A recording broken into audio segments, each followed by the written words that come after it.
repo rate, reverse repo rate, reserve repo rate.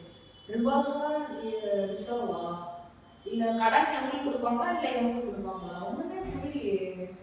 So மக்களே உங்களுக்கு இதே மாதிரி கன்ஃபியூஷன் இருக்கா? So repo rate and reverse repo ரேட்னா என்னன்னு சொல்லிட்டு வாங்க ஈஸியா நான் சொல்லி தரேன். சோ ரெப்போ ரேட்னா குறுகிய காலத்துல மத்திய வங்கி பாத்தீங்கன்னா வணிக வங்கிக்கு கொடுக்கக்கூடிய கடன் விகிதம் தான் வந்து பாத்தீங்கன்னா ரெப்போ ரேட்னு சொல்லுவாங்க. சோ ரிவர்ஸ் ரெப்போ ரேட்னா அதே மாதிரி குறுகிய காலத்துல வணிக வங்கி மத்திய வங்கிக்கு வழங்கக்கூடிய கடன் விகிதம் தான் வந்து பாத்தீங்கன்னா reverse repo rate. Actually reverse repo rate வந்து பாத்தீங்கன்னா அதாவது பண புழக்கமும் பண வீக்கம் so inflation and money supply control கண்ட்ரோல் பண்றதுக்காகவும் அதாவது அதே மாதிரி எக்கனாமிக் growthக்காகவே வந்து பாத்தீங்கன்னா ரிவர்ஸ் ரெப்போ ரேட் போடுவாங்க. சோ மொத்தத்துல வந்து பாத்தீங்கன்னா ரெப்போ ரேட்ல வந்துட்டு சென்ட்ரல் பேங்க் கடன் கொடுப்பாங்க, ரிவர்ஸ் ரெப்போ ரேட்ல மொத்தத்துல சென்ட்ரல் பேங்க் கடன் வாங்குவாங்க.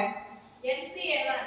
சோ என்பிஏனா நம்ம ஓவர்டியூ தான். சோ ஓவர்டியூனா ஒருத்தர் வந்து கடன் வாங்கிட்டாங்கன்னா அவங்களால முதலோ அசலோ வந்துட்டு 90 நாட்களுக்கு மேல வந்துட்டு செலுத்த முடியாத பட்சத்துல வந்து பாத்தீங்கன்னா அது நான் பெர்ஃபார்மிங் அசெட்டா வந்து போய் சேரும். அதாவது செயல்படாத சொத்துன்னு சொல்லுவாங்க.